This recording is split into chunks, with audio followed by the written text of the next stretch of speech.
Thank you, John, for that introduction. Ladies and gentlemen, EasyPower manufactures and releases computer-aided engineering software for analyzing electrical power systems. Our tagline is Power Made Easy. I like to emphasize that the software will not make you a power systems engineer, but it will certainly make it easier to communicate with a power systems engineer, thereby able to amplify your utilization of engineering resources. The topic for today, because of the focus on arc flash, is have we taken it too far, and have we ignored something called selective coordination in the process? So my agenda today is to talk a little bit about what's called selective coordination, the purpose of it, and the guidance that it affords in terms of increased reliability of the system. And I hope to show how easy it is for the layman to understand or be able to ask questions regarding the results of the system once we've looked at the electrical properties, and then to determine whether or not the effect that coordination has on arc flash incident energy calculations. And if it does have an effect, what the mitigation alternatives are. So with that, let me start talking about selective coordination. It's actually a study of the electrical system's characteristics to determine optimum device settings. And the purpose is to coordinate the protection system configuration to achieve a minimum interruption for different types and magnitudes of faults and overcurrents.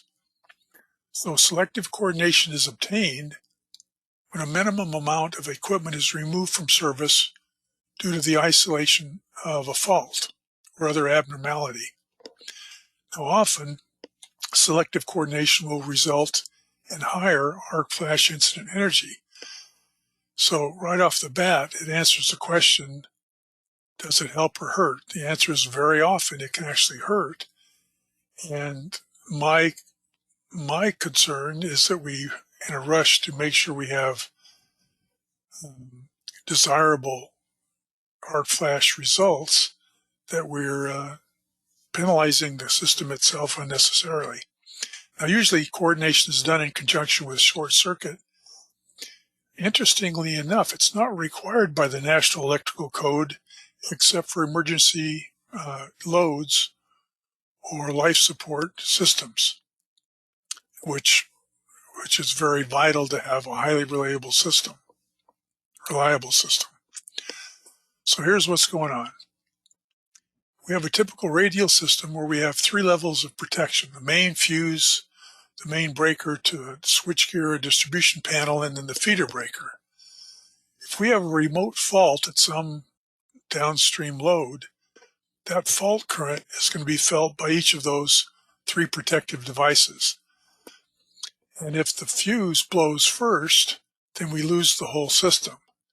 If the main breaker for the switchgear or substation clears the fault first, then we lose a fairly significant part of our system. So realistically, what we'd like to do is to have the protective device closest to the fault itself clear the fault. And so, and our goal is to make sure that we selectively set the trips characteristics so that the protective device nearest the fault will clear first, then the next upstream as a backup would clear second, and then finally the main is active to prevent fire or catastrophe, but is to save the whole system in the process. Now, the tool that it takes to do this is called a time current characteristic curve. Turns out there's TCC curves for all of the elements in a power system, including transformers, motors, cables, generators, the overcurrent protective devices themselves, and then odds and ends that end up being hung on a electrical system. The shape of the plot, and we're talking about these shapes over here on the graph, are determined by the manufacturer's datasheet parameters. And what they show, and this is not as scary as it looks, the plot, the TCC curves. The vertical axis is time, and the horizontal axis is current. And so what we're showing is the reaction time for a given level of current in terms of either a protective device or a load. Now, these are regarded as inverse curves, which means the higher the current, the lower or quicker the response time of a protective device.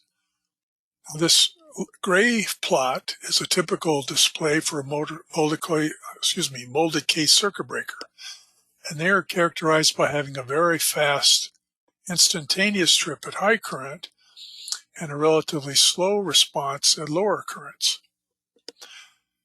The blue plot is a low voltage power circuit breaker, which is adjustable and can be configured based upon the needs of the loads for protection.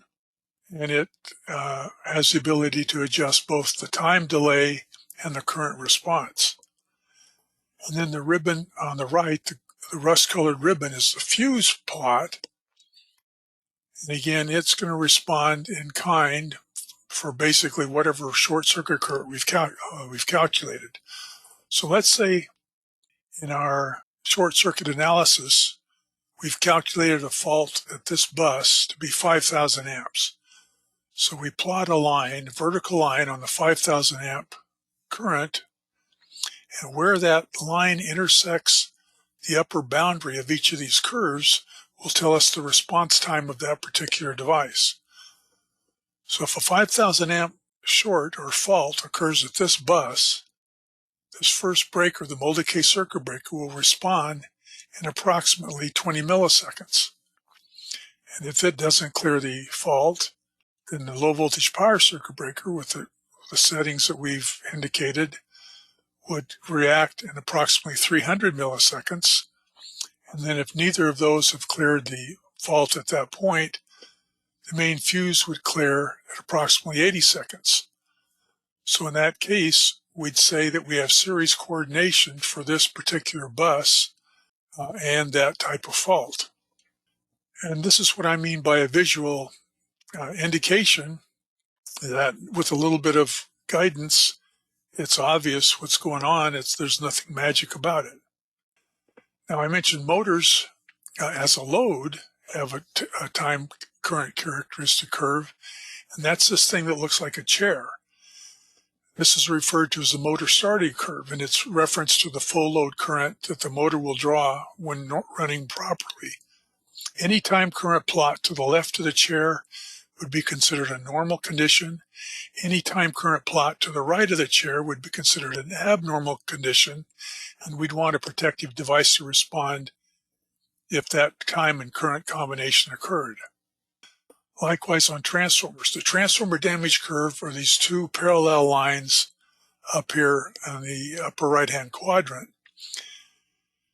And any time current plot to the left of those curves would be considered normal operations, and potentially any time current plot to the right of this is called the 100% damage curve, the dotted line. Any time current plot to the right has a potential for causing a transformer damage. So we'd want our fuse in this case, which is a protective device, to respond. And the way this looks, it's very obvious that any time current plot to the right of the fuse is going to be protected. The transformer operations will be protected, but there's a potential for current in this area to potentially cause damage if there's not some other device in the circuit. So the fuse gives us some protection at very high current. And there are other elements, like a cable is just a linear plot.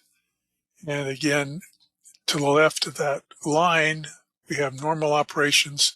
To the right of the line, we have the potential for thermal damage of the cable itself.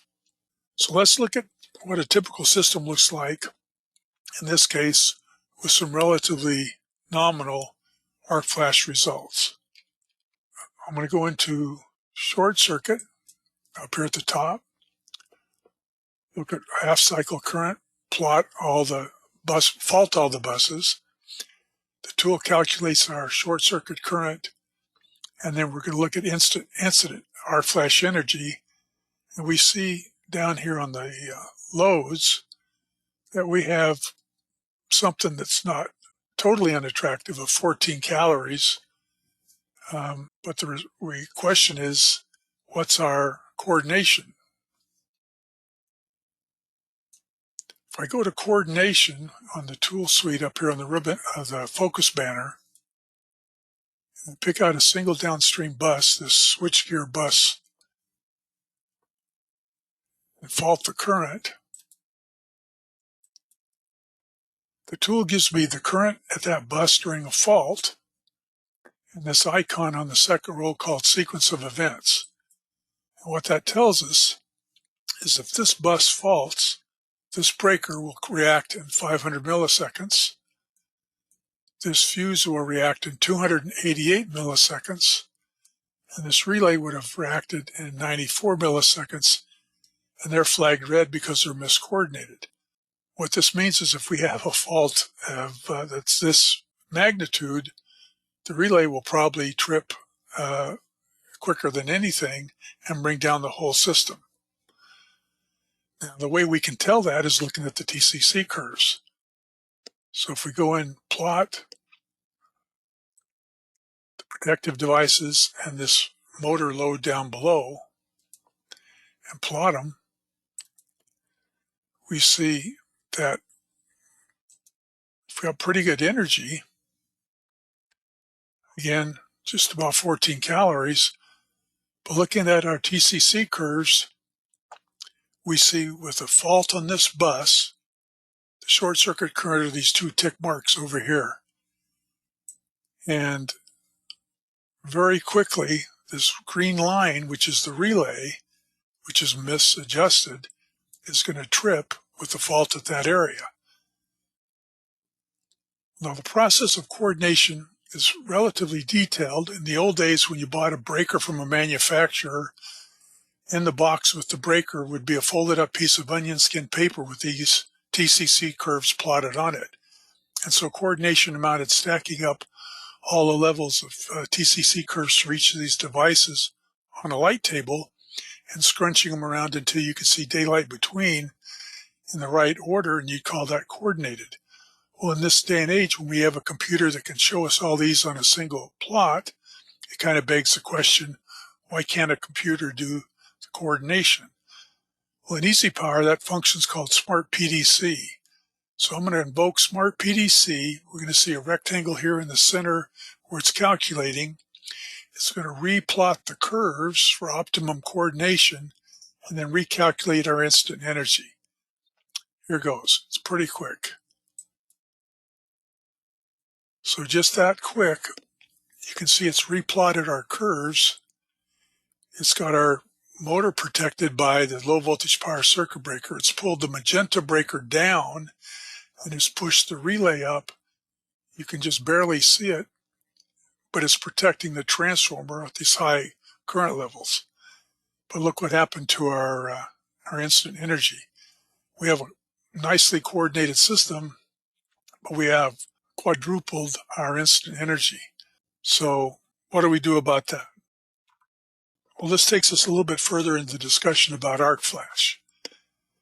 One of the ways we can increase, or rather make less conservative, the arc flash calculations is to make sure we're able to utilize the main breaker. And when I say that, I'm talking about a excerpt from IEEE 1584.1 dated 2022 that describes only an upstream protective device that's isolated from an enclosure can limit incident energy for that enclosure. An arc flash in that enclosure could occur on the line side of the main current protective device, or on a load side arcing fault could potentially escalate to the line side, and the overcurrent protective device can only limit energy downstream. Most 480-volt panels in the US have this susceptibility where you don't have isolation between the incoming conductors to the main breaker and the main bus itself. Switchboards are another key element where we have exposure to incoming conductors to the main breaker in the vicinity of people working on the main bus or even control systems in the switchboard itself. So one way to deal, and so what that means is we have to exclude the main in its protective properties of doing the incident energy calculation. So one thing to do with that is to move the breaker to an isolated box, and that looks something like this. And so what I'm talking about is taking this main breaker and outboarding it to an enclosure by itself. This is not a very good example because I only have a two-phase breaker, but by putting that distance or that enclosure around the main, we can now include it in our calculations. So let's go back to EasyPower and talk about that. So what we're going to do is look at the fact that we have to exclude the main during calculations. And so that's what I've done here. Give me just a second.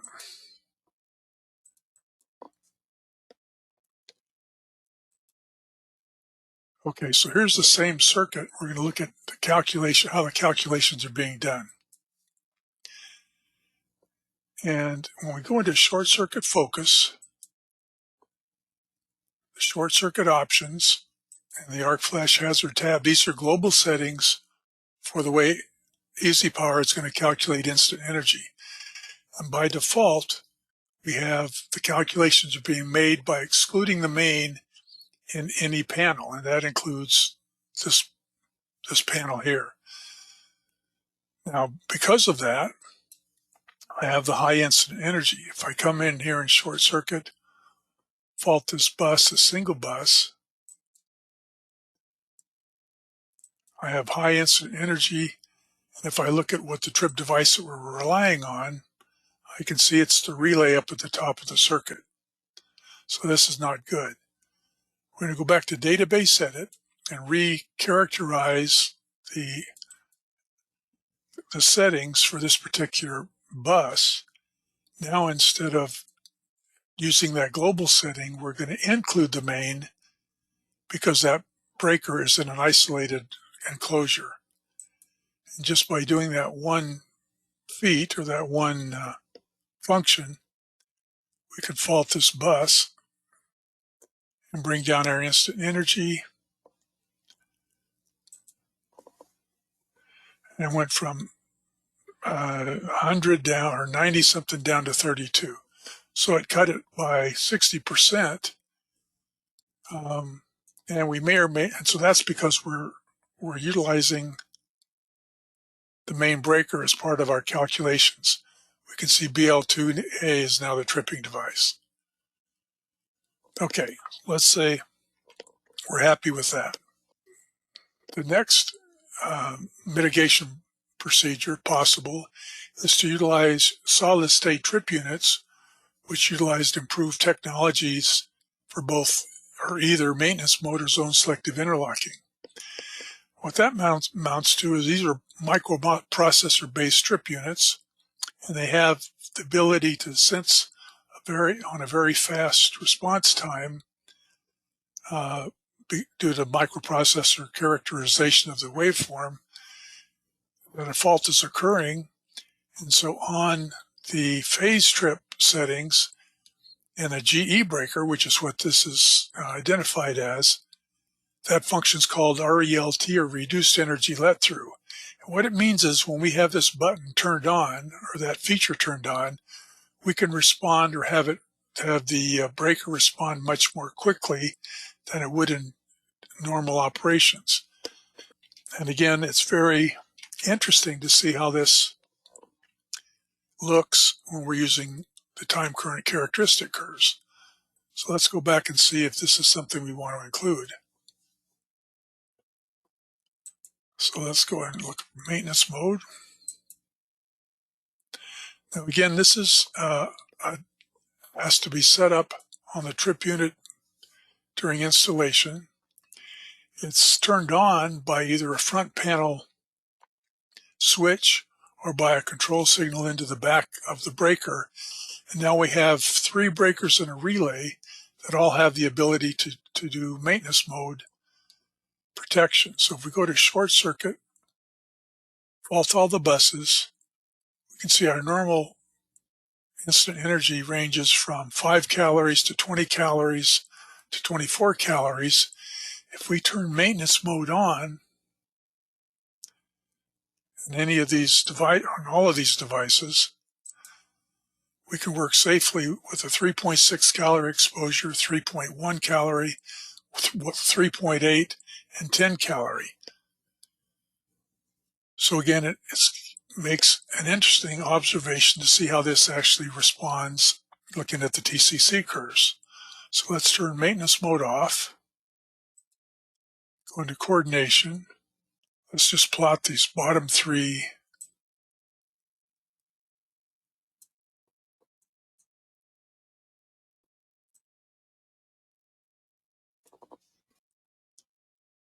coordination, plot the curves. Okay, and again, it's not all that mysterious. We're looking at fault on this bus,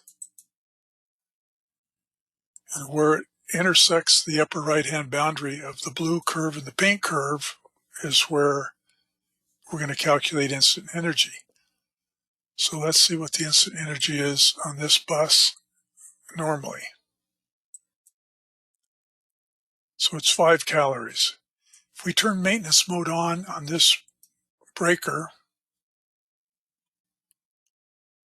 it drops it to 4 calories, and we can see that the trip settings went to instantaneous as soon as there's any current below that trip setting. Likewise, if we turn all maintenance mode on,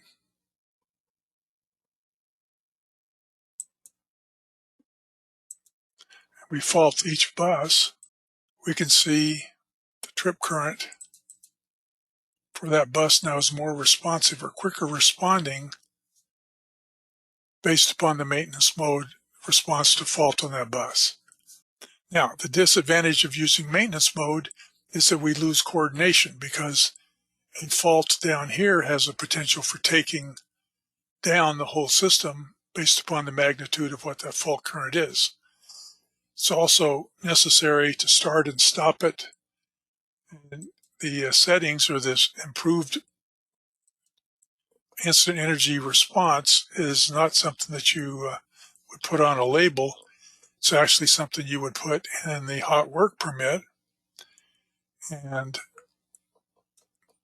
make sure that it's invoked properly and then uninstalled or turned off by the time you complete your work. Now, zone select interlocking is very similar, but it's different in that there's communication link between each of the inline breakers such that a restraining signal is sent from the lowest breaker to sense the fault to the upstream breakers to giving it time to respond. And that's interesting to see. So let's kind of check this out. This one's really kind of fun. So this is called zone selective interlocking. And it has some of the same type of properties where it's adjusting the trip time once the signal is turned on. But in normal operations, here's what my instant energy is. So 6 calories down here, 15, 28. If we turn zone selective interlocking on,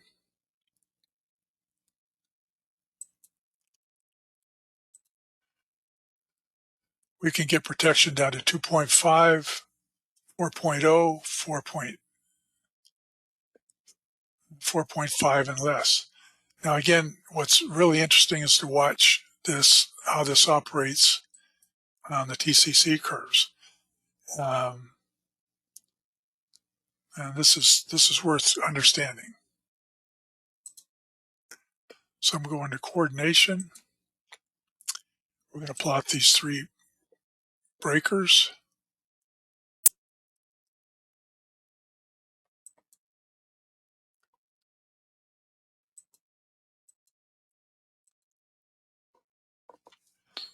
Now, one of the big advantages of zone selective interlocking is that you can start off with selective coordination invoked, and it will maintain it through the operations.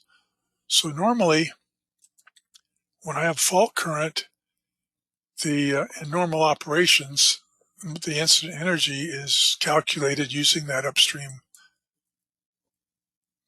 bus. I want to look at it.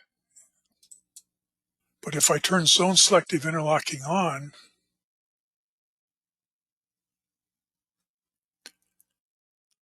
now that downstream bus will send a restraining signal to the upper two breakers, and it will instantly trip, reducing my instant energy. So if a fault occurs downstream and this breaker picks it up, it sends a restraining signal to these other two breakers to maintain coordination. If the fault is felt but not by the downstream bus, then that second breaker sends a restraining signal upwards and it trips instantaneously. Likewise, if the third bus feels the fault and the downstream buses don't, only the upstream breaker will fault, and again, giving us the protection that somebody working downstream would have been protected. So the advantage is you can leave the system engaged, and the protection interlocking is automatic, and you still maintain coordination, selective coordination. Now, I do want to emphasize, again, what we're doing is adjusting automatically the trip time of the trip unit, but the standards emphasize the fact that this can't be manually adjusted real time. It's a thing you don't want to do, and in addition to having the potential for creating a fault or a trip time that you don't want, or a trip device that you don't want, it also needs to be evaluated in the system, not just manually adjusted. Now, there's other options for mitigation listed in the National Electrical Code and NFPA 70E, and I'll leave those for you to explore. So what we've covered yields the following recommendations. During the arc flash study, you want to include a sequence of events report to just spot check whether you have coordination. And if it indicates that you do have some miscoordination, you really do want to complete a coordination study as you're doing the arc flash mitigation. One possible way of mitigation is isolating the main breaker by moving it physically so that there's a barrier, an arc barrier between the incoming conductors to the main and the bus. Or you may want to consider retrofitting the solid state trip units in breakers that you currently have. Appreciate your time and attendance today. Be happy to answer any questions that you have. My email is jim@easypower.com, and I appreciate the opportunity to join the Electricity Forum today. Have a good day.